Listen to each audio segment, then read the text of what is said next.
अरे भाई टुमॉरोलँडची वाईबच वेगळी आहे ना. आणि डे आफ्टर टुमॉरोचं काय? Day after tomorrow. अरे फ्युचरचं काय? तुझ्या रिटायरमेंट बद्दल विचारतोय मी.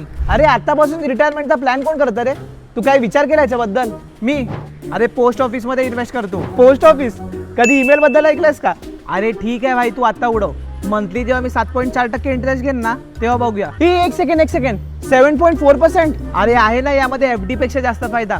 वरून या इन्व्हेस्टमेंटवर कोणताही टीडीएस लागत नाही. ही स्कीम मिनिस्टर ऑफ फायनान्सची व्हॅलिडेट आणि रेकग्नाइज स्कीम आहे आणि ह्याचा इंटरेस्ट मंथली बेसिसवरती डिस्बर्स होतो. हे तुमचे पैसे मार्केटशी लिंक नसतात म्हणून हा खूप सेफ ऑप्शन आहे. तरी आपण किती इन्व्हेस्ट करू शकतो? सिंगल अकाउंट असेल ना तर 9 लाख आणि जर जॉईंट अकाउंट असेल ना तर तू 15 लाखापर्यंत इन्व्हेस्ट करू शकतो. जर तू 9 लाख रुपये इन्व्हेस्ट केले तर तुला प्रत्येक महिन्याला 5,500 रुपये मंथली इन्कम चालू होईल. जर तू इंडियामध्ये कुठेही शिफ्ट झाला ना तर तुझा कॉर्पस आणि इंटरेस्ट शहराच्या कोणत्याही पोस्ट ऑफिसमध्ये ट्रान्सफर करू शकतो. तू बघत राहा व्हिडिओ. मी चाललो माझा फ्युचर सिक्युअर करायला.